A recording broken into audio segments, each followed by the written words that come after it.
Screen के addiction की वजह से स्वामी जी बच्चों में एकाग्रता की बहुत कमी आई है, ध्यान वो ठीक से नहीं लगा पा रहे हैं, चिड़चिड़ापन, और फिर जब पढ़ने बैठते हैं तो किताबों में दिल ही नहीं लग रहा होता है। तो और जाहिर है मोबाइल की वजह से ब्रेन की जो फोकस करने की क्षमता है वो बच्चों की कमजोर हुई है। तो बच्चों का फोकस बढ़ाने के लिए, एकाग्रता बढ़ाने के लिए क्या किया जा सकता है?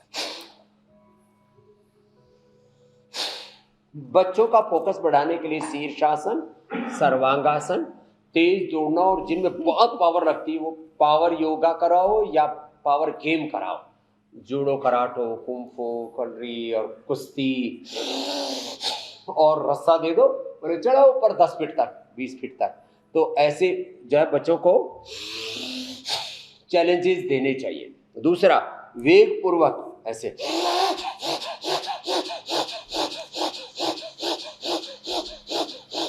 वेग पूर्वक भस्त्रिका, वेग पूर्वक कपालभाति, वेग पूर्वक अनुलोम विलोम, ये फोकस बढ़ाने के लिए बहुत जरूरी है। तीव्र संवेगा नामासन ईश्वर प्रणिधानात् व योग चित्त वृत्ति निरोधा, चित्त की वृत्तियां निरुद्ध हो जाएगी। तो वेग पूर्वक प्राणायाम कराएं और उनको कुछ न कुछ याद करने का चैलेंज देते हैं। श्रीमद् भगवद गीता के, सांख्य योग न्याय वैशेषिक वेदांत मीमांसा दर्शन के, कुछ पुराणों के, कुछ गुरुवाणी के, वेदवाणी के, कुरान के, बाइबल के, कुछ ऐसे शास्त्रों के कुछ सूत्र मंत्र आदि दे दे, या उनको कोई साइंस का फार्मूला दे दे, या मैथमेटिक्स का कोई सवाल दे दे, उनको उलझा के रखे, उसी से उलझन से ही सुलझन सुलझेगी। तो बच्चों को अभी भी हम जो है कोई ना कोई श्लोक याद करते रहते हैं। जैसे आज सुबह समय मैंने एक श्लोक याद किया, यह शास्त्र विधम उत्सृज्य वर्तन्ते कामकारतः न स सिद्धिम अवाप्नोति न सुखम न पराम गतिम, यह शास्त्र विधिम उत्सृज्य वर्तते कामकारतः। तो ऐसे एक कोई श्लोक सूत्र मंत्र मैं हर दिन याद करता हूँ, कभी कभी तो 5-5 10-10 भी याद कर लेते।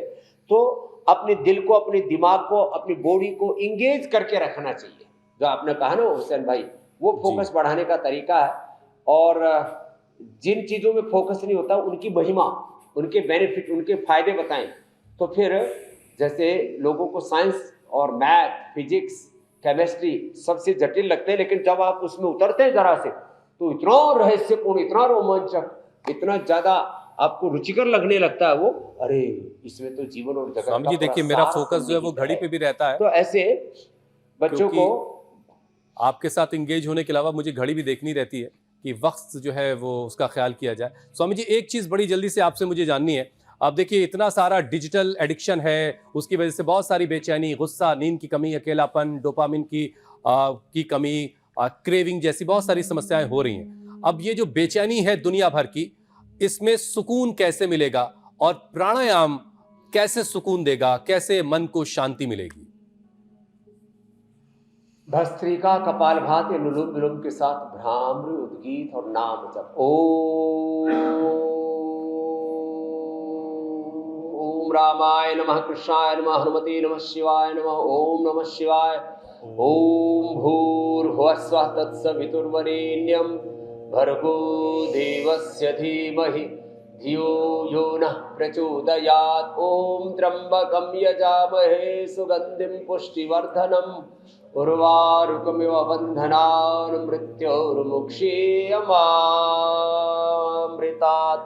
नाम जप, मंत्र जप और इसके साथ भस्त्रिका, कपालभाति, अनुलोम विलोम, प्राणायाम, इससे अपने आप फोकस बढ़ जाता है, अंतर्मुखता आ जाती है, स्थित प्रज्ञता आ जाती है, मन शांत हो जाता है। तो ये सात्विक अभ्यास है प्राणायाम के, ध्यान के, नाम जप के। ऐसे ही कोई भजन, कोई कीर्तन, जय राधा माधव जय कुंज बिहारी जी, श्री जय राधा माधव जय कुंज बिहारी। तो ऐसे कोई ना कोई भजन में हरे राम राम राम हरे हरे, हरे कृष्ण कृष्ण कृष्ण हरे हरे, राम कृष्ण शिव हनुमान के जप के साथ ऐसे आजकल तो बच्चे रैप पर गाते हैं ना, तो रैप वाला म्यूजिक दे दो उनको। तो ऐसे इंगेज करके रखें स्पिरिचुअल प्रैक्टिसेस में, और ध्यान तो पूरा हमारी सिग्नलिंग को एकदम डिवाइन बना देता है। ऊर्ध्वम गच्छन्ति सत्वस्था मध्य तिष्ठन्ति रासा जघन्य गुणवृत्ति स्थादो गच्छन्ति तामसा। आज तो इतना ही बहुत है, फिर कल मिलेंगे 7:56 पर। कल फिर बॉडी माइंड और सोल की सिग्नलिंग ठीक करें। बहुत शुक्रिया स्वामी जी, बहुत बहुत धन्यवाद। प्रणाम स्वामी जी।